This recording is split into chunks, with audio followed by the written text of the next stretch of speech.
राधे राधे। मेरे चैनल में आप सबका स्वागत है। आइए आज सुनते हैं राधा कृष्ण की कथा। दिव्य प्रेम की लीला, जिसमें भगवान श्री कृष्ण संपूर्ण विश्व के समक्ष यह घोषणा करते हैं, उनके लिए श्रीमती राधा रानी का स्थान सबसे ऊपर है। आइए कथा सुनते हैं। श्रीमती राधा रानी को सर्वोपरि स्थापित करने वाली श्री राधा कृष्ण की दिव्य प्रेम की इस लीला का श्रवण करते हैं। हरे कृष्णा।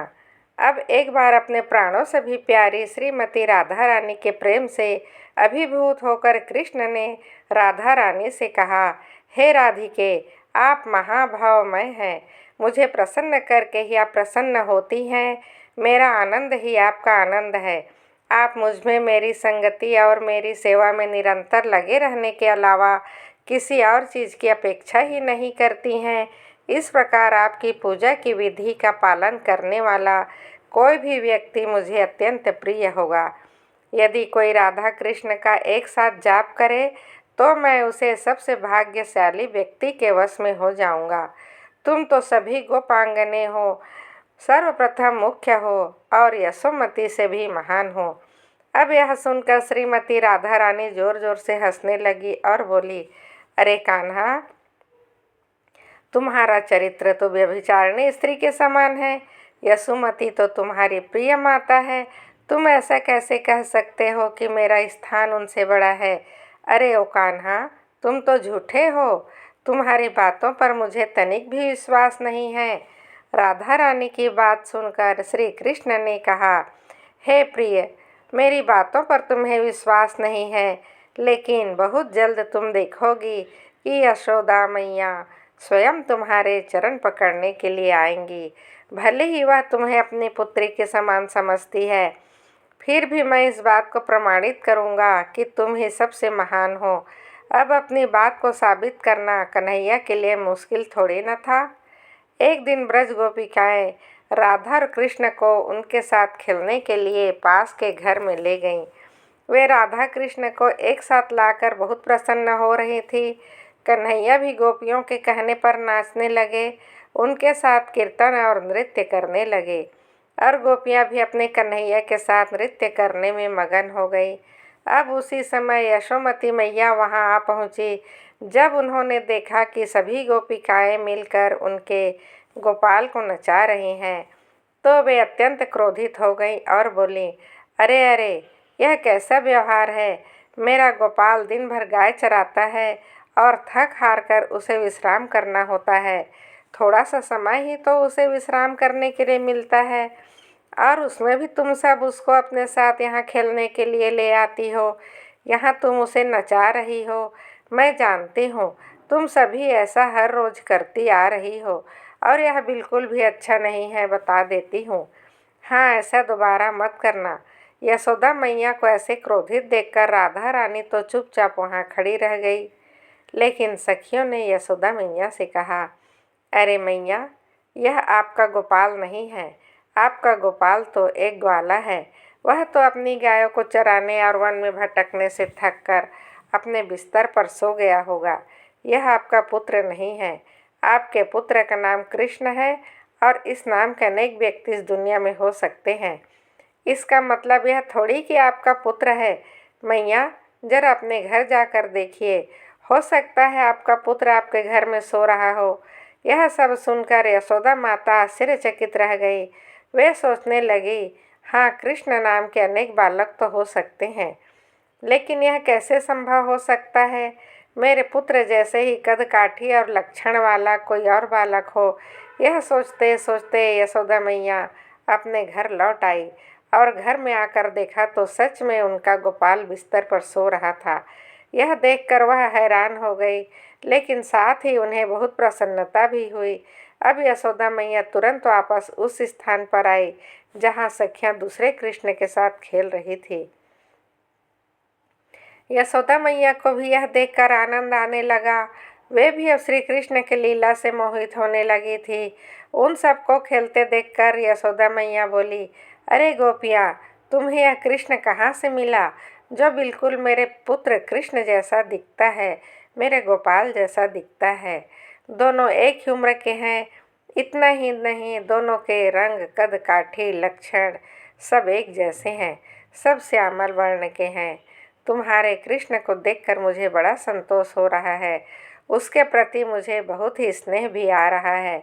अच्छा, अब हम एक काम करते हैं, तुम अपने कृष्ण को ले करके मेरे घर आओ। वहाँ हम दोनों कृष्ण की मित्रता करवाएंगे और फिर दोनों से एक साथ नृत्य करवाएंगे, जिसे देखकर सभी प्रसन्न होंगे। फिर बाद में तुम अपने कृष्ण को अपने साथ ले जाना और मेरा कृष्ण मेरे पास रह जाएगा। अब यह सब देखकर कन्हैया को बड़ा मजा आ रहा था। कृष्ण के संकेत देने पर राधा रानी बोली, माता, आपके कहने पर हम अपने कृष्ण को आपके घर तो ले आए, लेकिन हमें भय है, यदि दोनों कृष्ण एक साथ नाच रहे होंगे तो उसमें से हमारा कृष्ण कौन सा है, यह हम कैसे पहचानेंगे। आपके कृष्ण हमारे कृष्ण से बदल जाएंगे तो हम क्या करेंगे। यशोदा मैया हंसकर बोली, अगर ऐसा हो तो भी क्या समस्या है, दोनों एक जैसे ही तो हैं। तो राधा रानी तुरंत बोल पड़ी, नहीं नहीं मैया, यह सही नहीं है। आपका कृष्ण हमारे कृष्ण के समान कभी नहीं हो सकता। आपका पुत्र तो एक ग्वाला है जो सारे दिन वन में भटकता है, गायों को चराता है, बंसी को बजाता है। यह उसे प्रेम या प्रेम तत्व का कोई ज्ञान नहीं है। लेकिन हमारे कृष्ण सभी पुरुषों से अतुलनीय रत्न हैं। वे पुरुषों में श्रेष्ठ पुरुषोत्तम हैं। अनेक ऋषि, तपस्वी, योगी, ध्यानी उनके चरण कमल में स्थान प्राप्त करने के लिए उनकी पूजा करते हैं, तपस्या करते हैं। हमारे कृष्ण ने तो अनेक महान राक्षसों को मौत के घाट भी उतारा है। उसने तो इस ब्रह्मांड के निर्माता ब्रह्मा जी की गलती को भी सुधारा है। यह सुनकर माता यशोदा बोल पड़ी, अरे अरे, यह सब कार्य तो मेरे पुत्र ने भी किए हैं और इस बात को सभी ब्रजवासी जानते हैं। हाँ, जब मेरा पुत्र केवल 3 दिन का था तब उसने एक अत्यंत विशाल कार्य किया था, राक्षसी पुतना का वध किया था। इतना ही नहीं, उसने तो अनेक राक्षसियों, बकासुर जैसे अनेक असुरों का वध किया और यह सब जानते हैं। यह सारे यशोदानंदन कृष्ण के कार्य हैं। हाँ, अब यह सुनकर राधा रानी बोली, हे माता, अगर हम इसी प्रकार चर्चा करते रहेंगे तो हमारे बीच में व्यर्थ ही विवाद हो जाएगा।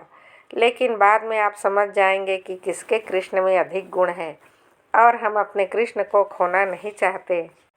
इसलिए हम एक कार्य करते हैं कि हम अपने कृष्ण के सिर पर एक चिन्ह लगा देते हैं, जिससे हम आसानी से अपने कृष्ण को पहचान सकें।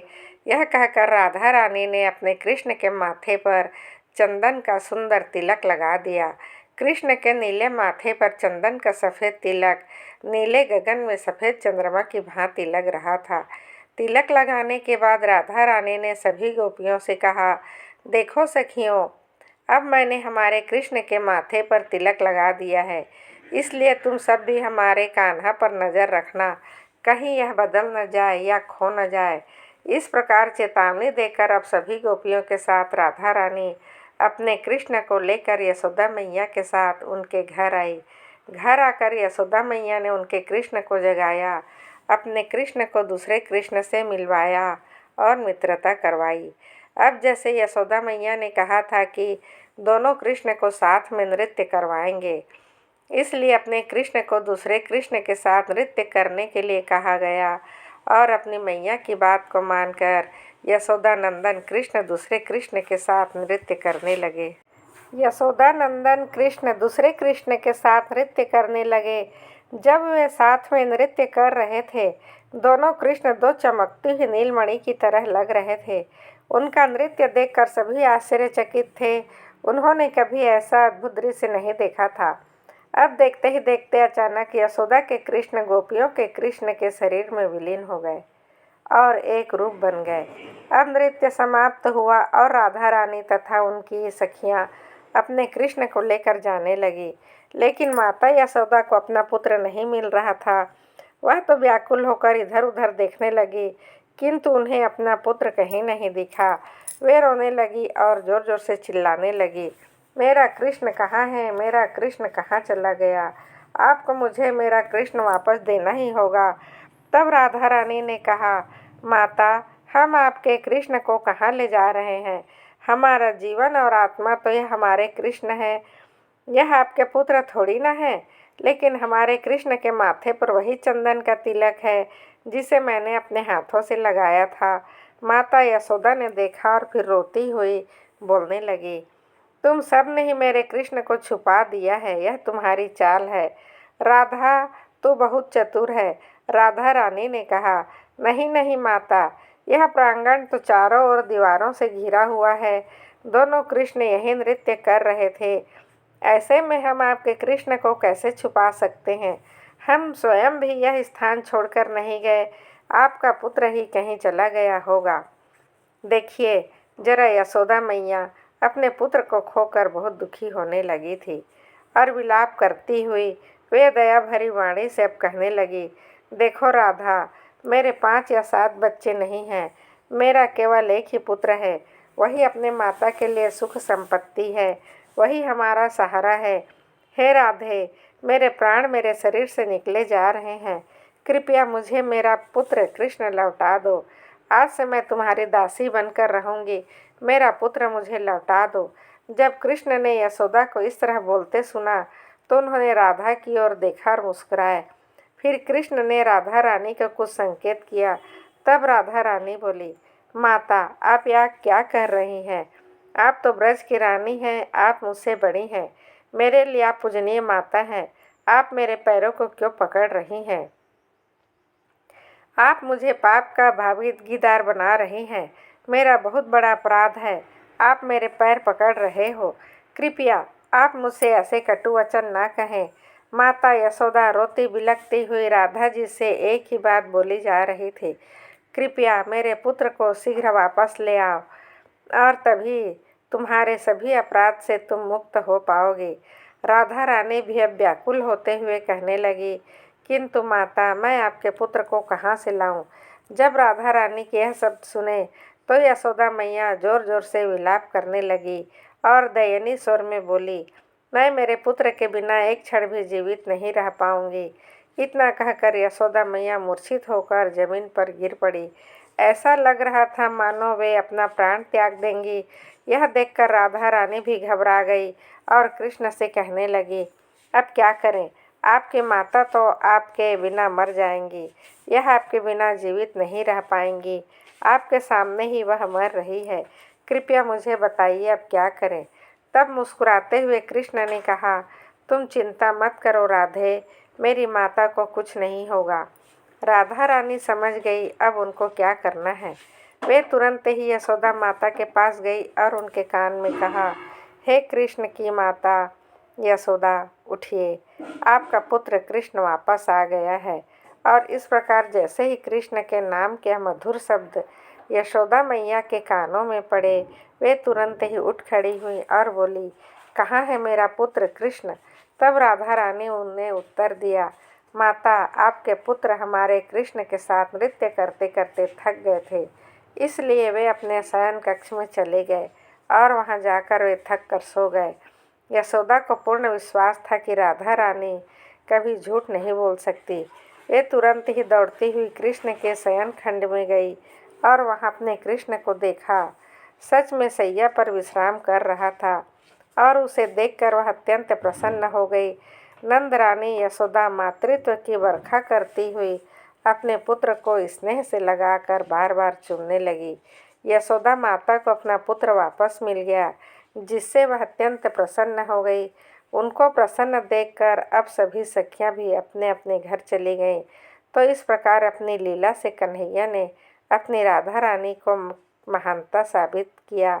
अब इस प्रकार अपने कृष्ण की लीला को देखकर राधा रानी की आंखों में भी प्रेम के अश्रु निकल आए। वे समझ गई उनके कृष्ण उनसे कितना प्रेम करते हैं और वे बहुत प्रसन्न हो गई, क्योंकि श्री कृष्ण ने राधा रानी को सबसे श्रेष्ठ स्थान प्रदान किया था। तो यही दिव्य प्रेम की सही भरी भाषा है, जो कि स्वयं श्री राधा कृष्ण हैं। उनके दिव्य संबंध को हम सभी अपनी भौतिक बुद्धि द्वारा कभी नहीं समझ सकते और न ही उसे समझने का प्रयास करना चाहिए। राधा रानी के चरण कमलों का आश्रय लेना चाहिए, उनसे कृष्ण भक्ति की भिक्षा मांगनी चाहिए और उनके चरण चिन्हों का अनुसरण करते हुए सदैव भगवान कृष्ण की भक्तिमय सेवा में संलग्न रहना चाहिए। राधा रानी की विशेष कृपा और उनकी कृपा के माध्यम से परम भगवान श्री कृष्ण की शुद्ध प्रेमा भक्ति प्राप्त कर सकते हैं। हमें आशा है आपको राधा रानी और कृष्ण के दिव्य प्रेम की यह कथा अच्छी लगी होगी। आने वाले समय में ऐसी सुंदर कथाओं को सुनते रहने के लिए आप हमारे इस चैनल को सब्सक्राइब कर दीजिए, लाइक कर दीजिए। राधा रानी से यही प्रार्थना करते हैं वे हमें श्री कृष्ण की शुद्ध भक्ति में सेवा प्रदान करें और हम सदैव उनके चरण कमलों को अपने हृदय में धारण करते रहें। राधा राधा।